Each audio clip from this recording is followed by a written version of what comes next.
하나님의 말씀을 같이 찾겠습니다. 구약 성경 출애굽기 20장 말씀입니다. 출애굽기 20장 1절 2절 우리 두 절 말씀만 우리 다 같이 한 목소리로 우리 읽도록 하겠습니다. 출애굽기 20장 1절과 2절 두 절 말씀만 우리 한 목소리로 한번 힘차게 읽었으면 좋겠습니다. 다 같이 읽겠습니다. 시작. 하나님이 이 모든 말씀으로 말씀하여 이르시되 나는 너를 애굽 땅 종되었던 집에서 인도하여 낸 내 하나님 여호와니라. 아멘. 오늘 말씀의 제목을 한번 따라해 보시기 바랍니다. 우리의 성숙을 위한 십계명. 우리의 성숙을 위한 십계명. 다시 한번요. 우리의 성숙을 위한 십계명. 우리의 성숙을 위한 십계명. 오늘부터 이제 십계명에 관한 말씀을 좀 나누려고 하는데요. 우리 작년에 기독교 윤리 실천 운동, 기윤실이라고 하죠. 기독교 윤리 실천 운동이 실시한 2020년 한국교회의 사회적 신뢰도 여론조사가 있었습니다. 거기에 보니까 이 개신교가 가톨릭 불교에 비해서 신뢰도가 한참 뒤처지는 것으로 그렇게 조사가 됐는데요. 국민의 10명 중에 6명이 한국교회 목사, 저 같은 목사요. 그리고 기독교인의 말과 행동을 신뢰하지 않는다. 60%가 넘었습니다. 응답자 63.9%가 한국교회를 전혀 신뢰하지 않는다. 32.4%. 별로 신뢰하지 않는다. 31.5% 이렇게 답했다고 합니다. 목사에 대해서도요. 신뢰하지 않는다. 68%. 여러분들이 저를 별로 안 믿을 것 같다는 생각이 들었습니다.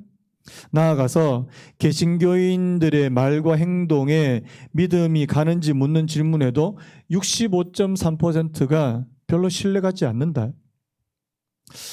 저는 이런 통계를 참 접하면서도요. 코로나 1년 동안 한국교회가 세상에 어떻게 비춰졌는가라는 그런 생각이 드는 겁니다. 이런 모습이 솔직하게 말하면 선하거나 아름답지 못했다는 사실입니다. 교회가 마치 문제를 일으키는 집단으로 그렇게 비춰지는 것 같아서 마음이 참 아픕니다. 사실 유독 교회에서 이렇게 코로나 확진자들이 많이 나왔고요. 또 여러 교회에서 이 방역 수칙을 제대로 지키지 않는 그런 모습들을 보였다는 사실입니다. 지금도 교회 지금 대면 예배 실시하는 교회들도 있지만 이 코로나 혹시 교회에서 또 확산되지 않을까? 사람들이 또 걱정하고 불안해하고 노심초사하는 그런 모습을 보니까 참 이 마음이 좋지 않습니다. 여러분, 교회가 어쩌다가 이렇게 된 겁니까? 예전에 10년 전에 이런 책이 나왔는데요. 세상 속의 교회, 교회 속의 세상. 이게 그 법학자입니다. 그 김두식 교수님이라는 분이 쓰신 책인데요. 이 세상 속의 교회, 교회 속의 세상. 여기 이런 글이 있습니다. 한번 들어보시겠습니까? 그리스도인들이 비그리스도인들에 비해 특별히 더 비윤리적이지는 않는데도 비판을 많이 듣는 까닭은 무엇일까요? 행동은 세상 사람들과 별로 다를 게 없는데 고상한 말을 너무 많이 하고 있습니다. 저는 이 말이 공감이 되면서도요. 이 책이 이제 나온 지 10년이 됐는데 요즘에는 그리스도인들이 비그리스도인들에 비해서 특별히 더 비윤리적이지 않다는 이 말이 과연 성립될까라는 생각도 듭니다. 오히려 요즘에는 그리스도인들이 더 비윤리적인 게 아닌가? 영적이라고 말하는 신앙을 추구한다고 그렇게 말하는 사람들이 오히려 신앙을 추구하지 않는 사람들보다 더 도덕적이지 못하고 더 윤리적이지 못한 삶을 살진 않을까 이런 염려가 드는 겁니다.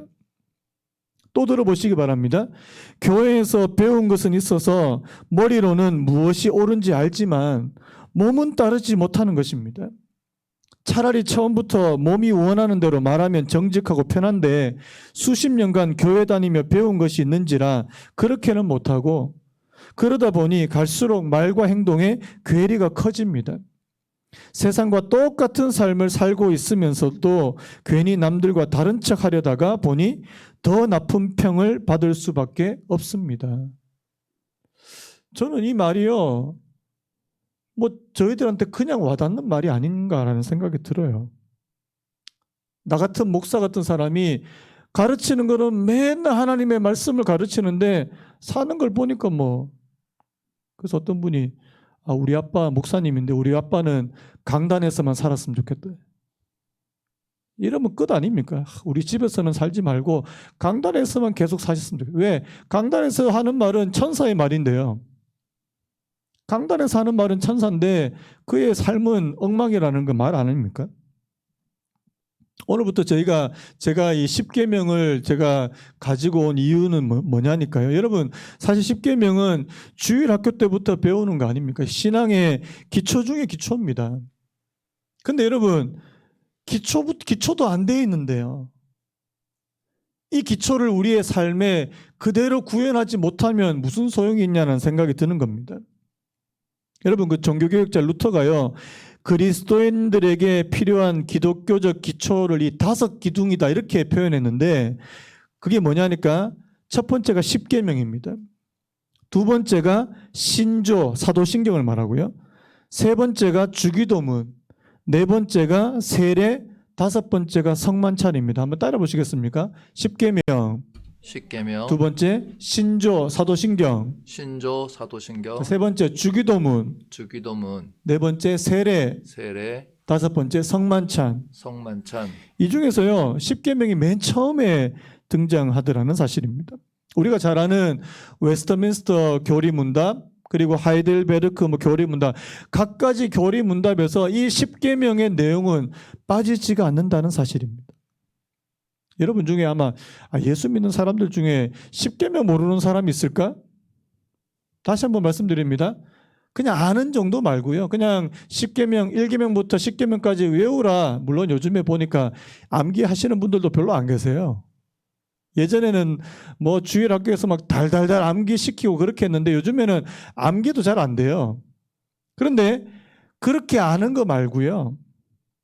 내가 정말 그 십계명의 내용이 내 안에 내면화되어서 그것이 내 삶으로 내 손과 발로 나타나야지 그게 내가 십계명을 배운 것이라는 사실입니다.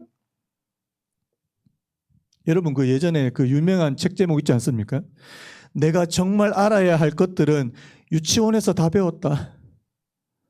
여러분 우리가 기본적으로 살아가는데 필요한 거는요 이미 유치원 때 다 배웠어요. 유치원을 좋은데 안 나와서 그런지 모르겠는데요. 내가 잘못한 거 있으면 미안하다고 이야기하는 거요. 그거 유치원 때 다 배웁니다. 길 갈 때 좌우를 살피는, 길을 건널 때 좌우로 살피는 거, 그거 유치원 때 다 배워요. 그리고 새치기 하지 않는 거 유치원 때 다 배웁니다. 그런데 어른 돼서 그거 여전히 실천합니까? 실천 안 하더라는 거죠. 그래서 여러분 괜히 우리가 기초도 안 되면서 그 예전에 수학에 구구단도 모르면서 미분적분 하려고 하지 맙시다. 우리 기초부터 하자고. 기초부터. 그런 생각이 드는 겁니다. 여러분 십계명은요 하나님의 백성 이스라엘에게 주신 삶의 방식이 바로 십계명이라는 사실입니다. 하나님과 이웃에 대해서 어떻게 행동해야 하는지 보여주시는 가장 기본적인 내용을 가르쳐 주신 것이 바로 이 십계명이라는 사실입니다.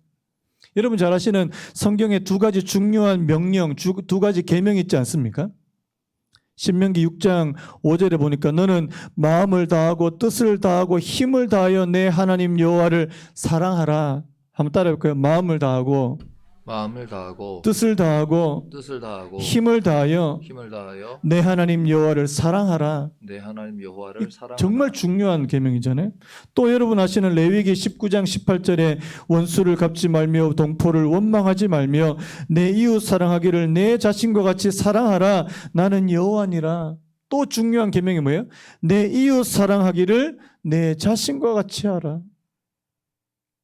여러분 마음과 뜻과 힘을 다해서 하나님을 사랑하는 거, 그리고 이웃을 내 자신처럼 사랑하는 이것이 가장 중요한 계명인데 이것에 대한 실제적인 지침이 바로 오늘 우리가 살펴보려고 하는 이 십계명에 담겨 있는 거 아닙니까?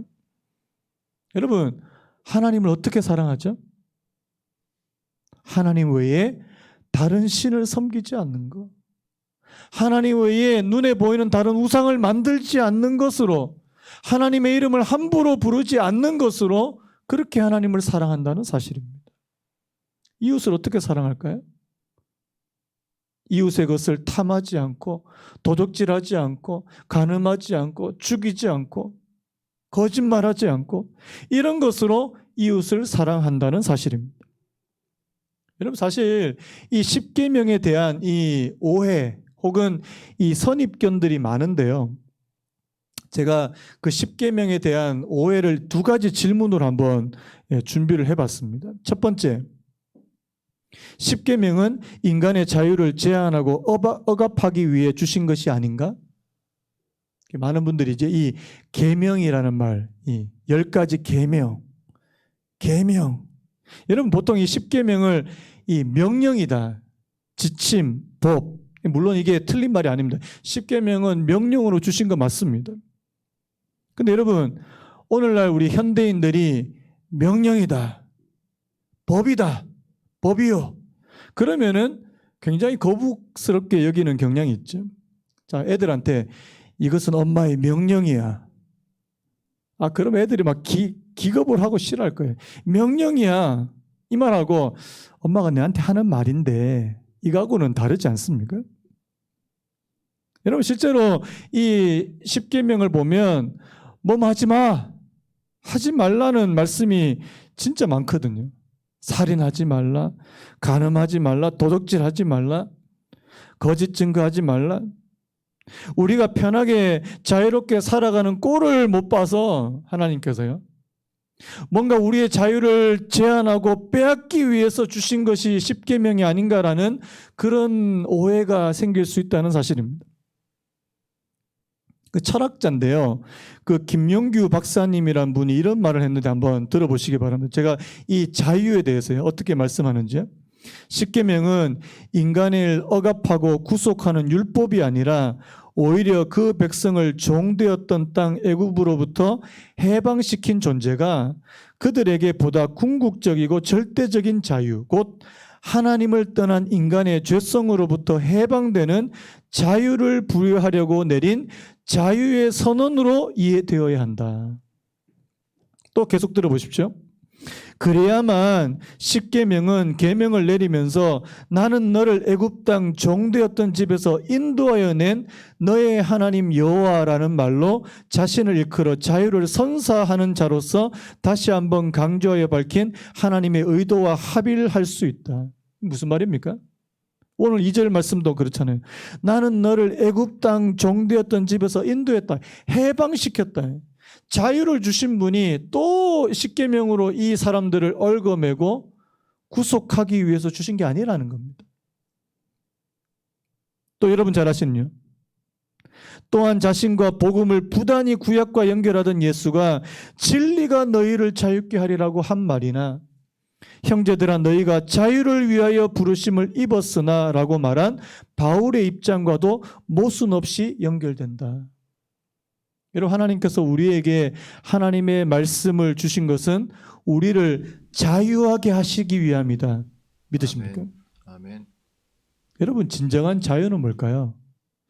내 마음대로, 내가 다른 사람 걸 막 마음대로 빼앗고 막 남의 여자를 막 빼앗고 갈취하고, 이게 자유냐라는 거예요. 여러분, 성경이 진정하게 말하는 그 자유는 뭐냐니까요, 죄를 짓지 않는 자유입니다. 죄를 지을 수 있는 자유가 아니라 내가 죄를 짓지 않는, 여러분, 사람은 죄성이 있어서 죄에 빠질 수밖에 없는 그런 존재인데요, 내가 죄를 거부하고 죄를 짓지 않을 수 있는 그런 자유, 하나님의 말씀을 순종할 수 있는 자유. 제가 예전에 그 출애굽기 그 설명, 그 성경 개관 수업에서 강의할 때도요, 출애굽기는요, 하나님의 백성들이 애굽에서 그 이집트의 파라오를 섬기다가 나중에 나와서 하나님을 섬길 수 있는 자유를 획득하게 되는 이 자유를 말씀한다는 사실입니다. 많은 사람들이 자유하면은 그냥 내 맘대로 사는 거, 내 멋대로 사는 거. 여러분 그거는 자유라기보다는 방종에 가깝다는 사실입니다. 내 맘대로 살아서 행복하십니까? 막 내 맘대로 살다가 막 범죄를 저지르고 하니까 과연 행복하냐고요. 그렇지 않더라는 사실입니다. 누구든지 죄를 짓게 되면 죄의 종이 될 수밖에 없다. 여러분 요한복음 8장 34절 우리 같이 한번 읽어볼까요? 시작. 예수께서 대답하시되 진실로 진실로 너희에게 이르노니 죄를 범하는 자마다 죄의 종이라. 여러분 우리가 죄를 지으면 어떻게 된다고요? 그 죄가 나를 억압하는, 나를 못 살게 구는 바로 죄의 종이 될 수밖에 없다고 그렇게 말씀한다는 사실입니다. 여러분 오늘 저와 여러분들은 죄의 종이 아니라 하나님의 종으로 사시기를 바랍니다. 그것이 바로 진정한 자유를 누리는 길이라고 그렇게 말씀한다는 사실입니다. 또 한 가지요. 아까 이 10계명에 대해서요. 첫 번째 이 오해에 대해서요. 자, 10계명을 하나의 명령, 지침, 법으로만 보는 경향도 오늘 본문에서 좀 경계를 하는데요. 자, 우리 1절 말씀, 우리 오늘 본문 1절 다시 한번 읽어봤으면 좋겠습니다. 시작. 하나님이 이 모든 말씀으로 말씀하여 이르시되. 자, 세 번역으로 보니까 조금 더 생생한데요. 자, 이 모든 말씀은 하나님이 하신 말씀이다. 여러분 10계명을 그냥 계명이라고 말하지 않고요. 뭐라고 말하냐니까 하나님의 말씀이다. 그 헬라어로 이 10계명을 뭐라고 말하냐니까 데칼로그라고 그렇게 말하는데 이 데카가 10개입니다. 그리고 로그는 말이라는 뜻이에요. 여러분 10계명은 그냥 법이요, 종이에 적혀있는 법이요 이렇게 주신 거라기보다는 하나님께서 이스라엘 백성들에게 말씀하신, 말한 것이라는 사실입니다. 여러분 신명기 5장 4절 5절에 이런 말씀이 있습니다. 여호와께서 산 위 불 가운데서 너희와 대면하여 말씀하시매. 여러분 하나님께서 이스라엘 백성들에게 많은 율법을 주셨는데요. 나중에 보면 모세를 통해서 주셨다는 말씀들이 거의 대부분입니다. 그런데 유독히 이 10계명만큼은요. 너희와 대면해서 말씀하시매. 직접 말씀하셨다는 사실입니다. 여러분 하나님께서 직접 전해주시기를 원하셨다는 사실이에요. 그만큼 생생하고 중요하다는 사실을 저희들에게 말씀하고 있다는 사실. 물론 이스라엘 백성들이 하나님께서 직접 말씀하시는 걸 감당할 수가 없어요. 부들부들 떱니다. 나중에 모세에게 하나님이 우리에게 직접 말씀하시게 하지 마십시오. 당신이 우리한테 전해 주십시오. 여러분 하나님의 입에서 나온 말씀이라는 사실입니다. 그래서 여러분 한번 따라해 보시기 바랍니다. 10계명은 하나님의 말씀이다. 하나님의 말씀이다. 우리가 성경에 있는 모든 말씀을 하나님의 말씀으로 그렇게 믿지 않습니까? 그 가운데 특별히 이 10계명은 그냥 이거 해, 이거 해, 막 이거를 그냥 명령문 조항만이 아니라 하나님께서 내게 하신 말씀이라는 사실을 저와 여러분들이 꼭 기억하셨으면 좋겠습니다. 자, 그렇다면 두 번째 오해가 있습니다. 두 번째 선입견이에요. 예수를 믿는 우리들에게 오늘날 10계명이 왜 필요한가? 이렇게 질문하시는 분들이 있을 것 같아요. 10계명은 구약율법이잖아요. 우리는 예수님 믿고 이미 구원받았는데 왜 10계명이 또 필요합니까? 아마 실제로 이렇게 생각하시는 분들 계실 것 같습니다. 여러분, 그런데요, 우리가 예수 믿고 구원의 은혜를 받은 사람이니까 율법은 더 이상 필요 없다. 이렇게 생각하면 큰일 나는 겁니다. 사실요, 우리가 구원의 은혜를 받았기 때문에 더욱 10계명과 같은 율법이 필요한 것입니다. 2절을 우리 다시 한번 읽어볼게요. 2절 시작. 나는 너를 애굽 땅 종되었던 집에서 인도하여 낸 내 하나님 여호와. 여러분 이 구절은 굉장히 중요한 말씀인데요. 오늘 2절 말씀 굉장히 중요한데 여기에서 한 가지 중요한 포인트가 있습니다. 뭐냐니까요. 하나님이 이스라엘에게 십계명으로 대표되는 이 율법을 주신 시점이요. 이스라엘을 애굽에서 구원하신 사건 이전입니까? 이후입니까? 다시 말하면 구원이 먼저입니까? 율법이 먼저입니까? 구원이 먼저라는 사실이에요. 나는 너를 애굽 땅 종되었던 집에서 인도하여 낸 내 하나님 여호와다. 내가 너희를 먼저 구원하고 너희를 먼저 인도하고 난 다음에 주시는 것이 율법이라는 사실입니다. 여러분, 이 사실은 굉장히 중요해요. 왜 중요하냐니까 구원은 바로, 율법은 바로 구원받은 하나님의 백성들에게 주어지는 것이기 때문이라는 사실이에요. 여러분, 오해하지 마십시오. 하나님이 이스라엘 백성들에게 자, 십계명 주면서 이거 잘 지키면 구원해 줄게, 이게 아니라는 사실입니다. 십계명 주시면서 이거 못 지키면, 이거 안 지키면 너는 하나님 백성 아니야, 탈락이야, 이렇게 말씀하시지 않고 먼저 구원해 주시고 먼저 하나님의 백성으로 선택해 주시고 그 다음에 율법을 주셨다는 사실을 여러분들이 꼭 기억하셔야 된다는 사실입니다.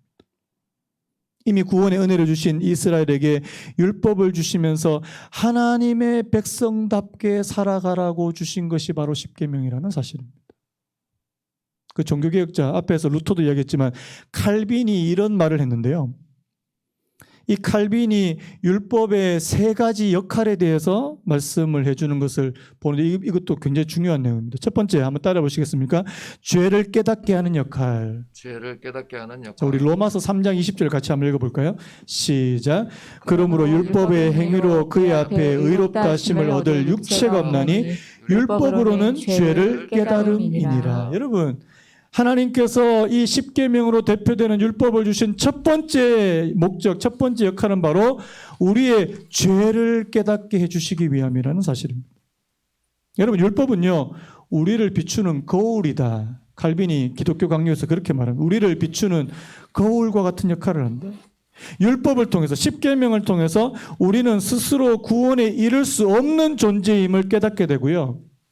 하나님의 자비와 긍휼과 은혜를 갈망하게 만드는 것이 바로 율법이라는 사실입니다. 이 첫 번째 역할이에요. 그 다음에 두 번째 역할을 한번 따라 보시겠습니까? 사회의 질서를 유지하고 사회의 질서를 유지하고 보존하는 역할입니다. 보존하는 역할. 이걸 이제 율법의 정치적인 사용 혹은 시민적인 사용이다, 이렇게 표현하기도 하는데요. 이 율법은 한 사회나 국가에서 악을 제어하는 역할을 하더라는 사실. 여러분 아시다시피 오늘날 미국이나 영국과 같은 그 나라들, 영미권 국가들의 그 법의 기초가 어디서 나온 줄 아십니까? 모세 율법에서 나왔어요. 다. 성경에서 나왔다는 사실. 우리는 이제 독일 전통을 따르지만 영국, 미국, 호주 할 거, 이 영미권 많은 국가들의 그 법의 기초는요, 다 성경에서 나왔다는 사실이에요. 이 사회적인 질서를 유지하고 이 보존하는, 이 악을 제어하는 그런 역할이 두 번째 역할이에요. 그 다음에 세 번째 역할이 중요한데요. 한번 따라 보시기 바랍니다. 이미 믿는 사람들이 하나님을 기쁘시게 하는 방편으로서의 율법 역할. 하나님을 기쁘시게 하는 방편으로서의 역할. 이게 제가 아까 말씀드린 거예요. 하나님께서 먼저 구원의 은혜를 베풀어 주시고 그 다음에 율법을 주시면서 하나님의 백성답게 살아가라고 주신 것입니다. 바로 우리의 성장과 성숙을 위해서 주셨다는 사실이에요. 이게 이제 율법의 제3사용 이런 표현을 씁니다만은, 여러분, 그래서요, 오늘 우리가 구원의 은혜를 입은 그리스도인들의 성숙을 위한 율법, 마태복음 5장 17절 이런 말씀이 있습니다. 내가 율법이나 선지자를 폐하려 온 줄로 생각하지 말라. 폐하려 온 것이 아니요 완전하게 하려 함이라. 또 5장 20절 우리 같이 한번 읽어볼까요? 시작. 내가 너희에게 이르노니 너희 의가 서기관과 바리새인보다 더 낫지 못하면 결코 천국에 들어가지 못하리라. 여러분, 이 말씀은 무서운 말씀이에요. 너희의 의가 서기관과 바리새인의 의보다 더 낫지 못하면 결단코 천국에 들어갈 수 없다. 여러분, 이 서기관과 바리새인보다 나은 의라는 말이 무슨 말이에요? 이것은요, 이미 구원의 은혜를 입은 우리들이 하나님의 말씀을 이 땅에서 순종하며 구현해가는, 실천해가는 그런 의를 말씀하고 있다는 사실입니다. 뭘 말하죠? 하나님 말씀을 우리가 우리의 삶에 실천하는 것은 옵션이 아니라는 사실입니다. 반드시 이루어 가야 될 거예요. 나중에 주님께서 네 열매로 너를 알 거야. 네 삶의 열매로 너를 알 거야. 이렇게 말씀하시더라는 사실입니다. 그래서 여러분, 오늘 하나님께서 저희들에게 이 십계명을 주시는 거는요, 삶의 열매로 맺어라. 성숙해라. 하나님을 닮아가고 예수 그리스도를 닮아가라고 주신 그런 말씀인 줄로 믿습니다. 자, 그래서요, 오늘은 이 십계명의 서론에 해당되는 부분이니까, 그렇다면 우리가 십계명으로 들어가기 전에 우리가 좀 알아야 될 것이 한 두 가지 정도가 있는데요. 제가 오늘 1절, 2절 말씀을 통해서 우리가 알아야 될 두 가지 사실, 두 가지 중요한 이 지식에 관한 말씀을 좀 나누려고 합니다. 첫 번째, 같이 한번 따라 보시기 원합니다. 하나님은 어떤 분이신가? 하나님은 어떤 분이신가? 하나님은 어떤 분이신가? 우리가 십계명을 본격적으로 배우기 전에 먼저 알아야 될 것은 우리에게 율법을 주신, 우리에게 십계명을 주시는 이 하나님이 누구신가라는 부분입니다. 하나님에 관한 지식을 말씀하고 있습니다. 2절 말씀을 다시 한번 보면요, 나는 너를 애굽 땅 종되었던 집에서 인도하여 낸 내 하나님 여호와다. 자, 여기서 먼저는요, 하나님을 뭐라고 표현하냐니까 한번 따라볼까요? 하나님은 여호와시다. 여호와시다. 여러분, 이 여호와라는 말의 의미를 아시지 않습니까? 이 여호와라는 말은 스스로 계시는 분. 영어로 말하면 I am who I am. 출애굽기 3장에 보면 하나님께서 모세를 찾아오셨을 때 모세가 하나님의 이름을 묻습니다. 내가 이스라엘 백성들에게 하나님에 대해서 뭐라고 이야기할까요? 출애굽기 3장 14절에 하나님이 모세에게 이르시되 나는 스스로 있는 자이니라. 여러분, 하나님이 스스로 계신다는, 하나님이 여호와시라는 말은 뭘 말하는 거예요? 하나님은 자존해 계시고 영원하시고 누구를 통해서 피조된 분이 아니라는 사실입니다. 하나님의 자존성이요, 하나님의 영원성, 그리고 하나님은 창조주 되신다는 사실을 저희들에게 보여주시는 것이 바로 여호와라는 단어입니다. 이사야 43장 15절에 이렇게 말씀합니다. 나는 여호와 너희의 거룩한 이요 이스라엘의 창조자요 너희의 왕이니라. 여러분, 우리는 하나님을 잘 알고 있습니까? 하나님이 여호와시라는 사실을 잘 알고 있냐고요. 그런데요, 이 여호와 되시는 하나님이 오늘 너희의 하나님이다, 이 관계를 말씀하고 있더라고요.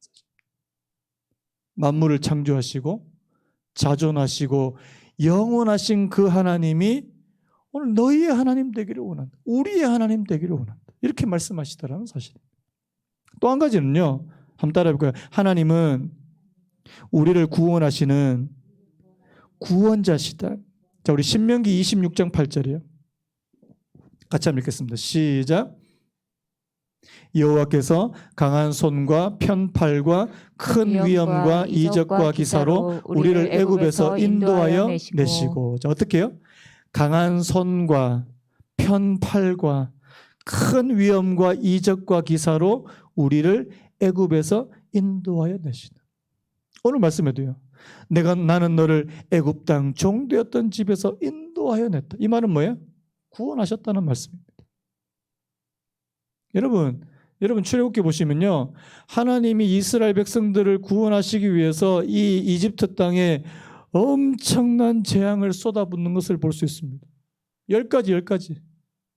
나중에는요, 제발 좀 가라고, 제발 좀 가라고.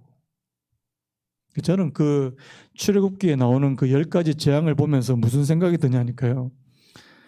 야, 한 영혼이, 그리고 한 민족이 정말 하나님의 백성으로 이렇게 나오는 거, 이 구원함을 받는 게 얼마나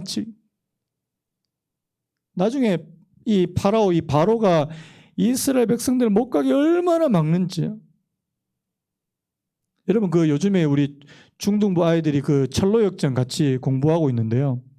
여러분, 애니메이션이라도 이 철로역전 꼭 보셨으면 좋겠습니다. 이 주인공이 크리스찬이 자기 살던 곳에서 떠나서 이제 천성으로 가야 되는데 얼마나 방해하는 세력이 많은지 모릅니다. 뭐 또 자기 부인이 또 막고 친구들이 못 가게 막고. 여러분, 한 영혼이, 한 사람이 예수 그리스도를 믿게 되는 거예요. 이거는 저는 기적이라는 생각이 드는 겁니다. 이게 기적이에요.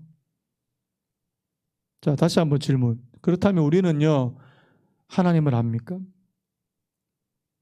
오늘 저와 여러분들이 우리에게 십계명을 주시는 하나님이 어떤 분이라는 사실을 내가 잘 알고 있습니까?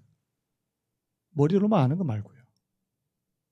내가 진짜 그분의 크심을, 그분의 전능하심을, 그분이 어떤 분이라는 사실을 내가 정말 경험해서 아는 거예요. 시편 34편 3절처럼요. 나와 함께 여호와를 광대하시다 하며 함께 그의 이름을 높이세. 하나님 어떤 분이라고요? 광대하시다. 크신 분이시다. 하나님은 크신 것 같은데 왜 내 삶을 이렇게 초라한지 모르겠는데요. 여러분, 하나님의 크심을 압니까? 제임스 패커라는 학자가 이런 말을 했는데, 오늘날 교회가 갖고 있는 많은 연약한 점들의 뿌리에 하나님에 대한 무지,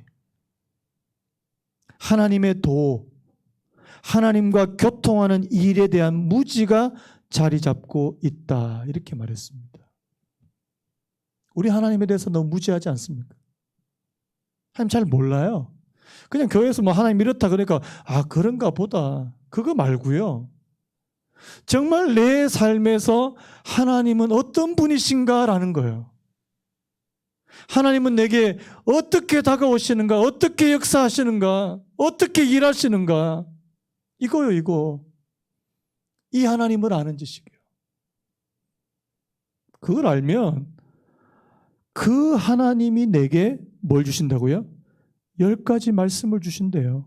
자, 무시할 수 있겠습니까? 정말 내가 중요하게 생각하고 내가 존경하는 사람이 내게 어떤 말을 딱 남기고 갔는데 무시할 수 있습니까? 절대 무시할 수 없어요. 여러분, 그 사람이 남기고 간 그 말을 무시한다는 것은 누구를 무시한다는 말이에요?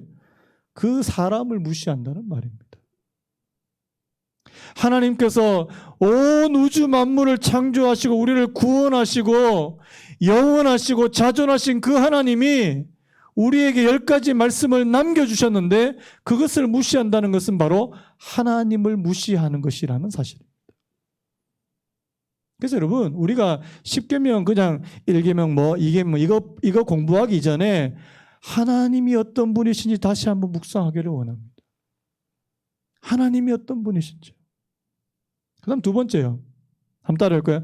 우리는 어떤 존재인가?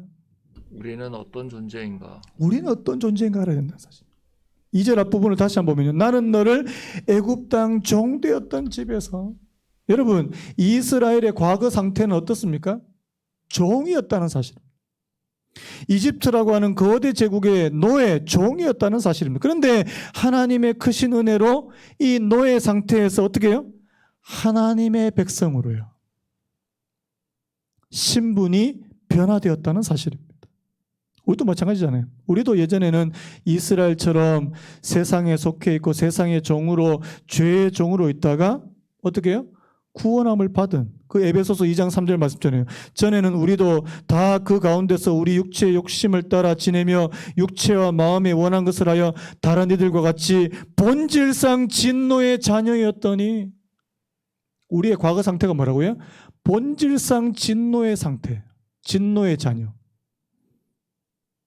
그런데요, 4절 5절에 긍휼이 풍성하신 하나님이 우리를 사랑하신 그 큰 사랑을 인하여 허물로 죽은 우리를 그리스도와 함께 살리셨고 너희는 은혜로 구원을 받은 것이니라.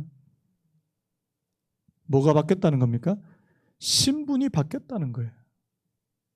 노예 상태, 종의 상태에서 자유하는 사람으로 바뀌었다. 이 세상의 종, 사단의 종에서 하나님의 백성으로 신분이 바뀌었다는 사실입니다. 이 정체성, 이 존재. 여러분, 제가 정체성에 대해서는 여러 번 말씀드렸지만 내가 그리스도인이라는 정체성을 갖는 거는요, 너무나도 중요한 거 아닙니까? 이 정체성이 흔들려 버리면 우리의 삶이 다른 걸로. 그래서 당신 누굽니까? 그러면 오늘 회사 다니는데요. 당신 누굽니까? 누구 엄마인데요. 그건 정체성이 아니에요. 그 회사 그만두면요.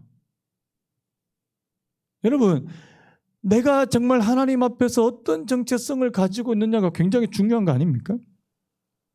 제가 어제 말씀을 준비하다가 예전에 초대교회 때 2세기 때입니다. 비엔나의 젊은 집사 상투스에 관한 글을 좀 읽어봤는데요. 여러분, 이 상투스라는 사람이 언제 시대 때 사람이냐니까 2세기 중반 마르쿠스 아우렐리우스, 이게 유명한 황제잖아요. 이 로마 황제가 통치하던 시대에 살던 사람인데 이 마르쿠스 아우렐리우스 황제는요, 기독교를 핍박했어요. 그 당시만 해도 이 기독교는 불법이었는데요. 로마 제국 내에서 그리스도를 믿는다는 이유만으로 투옥당하고 고문당하고 심지어는 죽임을 당했다는 사실입니다. 그런데 이 상투스라는 사람이 잡혔어요. 예수 믿는다는 이유로요. 재판관이 이렇게 물었답니다. 너는 누구냐? 너는 누구냐? 딱 한마디 대답했답니다. 나는 그리스도인이다. 이게 황당하잖아요. 너는 누구냐? 그러면 이름을 말하고 출신을 말하고 지금 노예인지 자유인지 이런 거 말해야 되는데 너는 누구냐 말하니까 나는 그리스도인이다. 계속 물었답니다. 너는 누구냐? 나는 그리스도인이다. 예전에 역사가 있는데 유세비우스가 이 상투스에서 이렇게 말했습니다. 그는 자신을 고발하는 자들에게 자신의 이름도 자신의 국적이나 자신이 살던 도시도 자신이 자유인인지 노예인지도 대답하지 않았다. 단지 모든 질문에 로마어로 나는 그리스도인이라고 짧게 대답했다. 그리고 죽었어요. 원형 경기장에서 공개 처형을 당하고 그냥 죽었다는 사실입니다. 여러분, 이거 어디서 나오는 겁니까? 이거 어디서 나오는 거냐고요. 자신의 생명이 지금 위태한 가운데 나는 그리스도인입니다. 나는 그리스도인입니다. 이렇게 말할 수 있는 그것도 도대체 어디서 나오느냐는 사실입니다. 그리스도인으로서의 확실한 정체성이에요. 누가 뭐라 해도요. 여러분, 저는요, 오늘날 예수를 믿는다고 말하는 오늘 저와 여러분들의 삶이 때로 너무 초라하게 느껴질 때 왜 그럴까요? 그리스도인으로서의 이 참된 정체성이 희미해져 버립니다. 세상 사람들하고 똑같고 다른 사람 좋은 집 살면 거기에 마음이 눌리고 나는 헛살았다 그러고 다른 사람이 나보다 조금 더 잘 되면 나 헛살았다 그러고. 여러분, 우리의 정체성이 어디에 있는 겁니까? 나는 정말 하나님을 압니까? 하나님을 알고 나를 압니까? 사실 오늘 설교의 제목을 하나님과 나를 아는 지식 이렇게 잡았다고 오늘 바꿨는데요. 여러분, 하나님을 알고 나를 알아야 된다는 사실. 하나님을 알고 나를 아는 거예요. 그 하나님으로 인해서 내 존재와 내 정체성이 살아나게 되는 거예요. 여러분, 제가 전에도 이 시를 한번 그 인용을 해드린 적이 있는데 이렇게 김춘수 시인의 꽃이라는 시 다 잘 아시죠? 내가 그의 이름을 불러주기 전에는 그는 다만 하나의 몸짓에 지나지 않았다. 내가 그의 이름을 불러주었을 때 그는 나에게로 와서 꽃이 되었다. 하나님께서 우리의 이름을 불러주시기 전에는요, 우리는 하나의 몸짓에 불과했어요. 그런데 하나님께서 우리의 이름을 불러주시는, 우리를 그리스도인이라고 그렇게 불러주실 때 나는 그분에게 가서 꽃이 될 줄로 믿습니다. 이 정체성을 말하는 거 아닐까요? 여러분, 우리 그래서요, 하나님의 말씀, 이 십계명을 우리의 삶에 정말 구현하기 전에 하나님 합시다. 너희는 여호와를 알라. 힘써 여호와를 알라. 내가 힘을 다해서 하나님을 알기를 원합니다. 그리고 내 자신이 어떤 존재인가를 깊이 알기를 원합니다. 거기서부터 우리가 십계명을 이 땅에서 구현하는 그 삶이, 그 십계명을, 성숙된 삶을 위한 이 십계명을 이루는 삶이 시작될 줄로 믿습니다. 우리 아까 불렀던 찬양처럼요. 나를 지으신 주님, 내 안에 계셔. 처음부터 내 삶은 그의 손에 있었죠. 그는 내 아버지, 나는 그의 소유. 내가 어딜 가든지 날 떠나지 않죠. 내 이름 아시죠? 내 모든 생각도, 내 흐르는 눈물 그가 닦아주셨죠. 여러분, 우리가 주님 안에 있으면, 하나님 앞에 있으면 내가 어떤 상황이든지 무너지지 않는 거, 내 정체성은 무너지지 않는 거 아닙니까? 나는 하나님의 자녀, 나는 그리스도인, 나는 하나님의 백성. 이것이 우리를 지탱해 주는 버팀목이 될 수 있기를 예수님의 이름으로 축복합니다. 이 찬양 한번 부르고 오늘 예배를 마쳤으면 좋겠는데요. 나를 지으신 주님, 내 안에 계셔. 처음부터 내 삶은 그의 손에 있었죠. 내 이름 아시죠? 내 모든 생각도, 내 흐르는 눈물 그가 닦아주시죠. 우리 같이 한번 찬양했으면 좋겠습니다.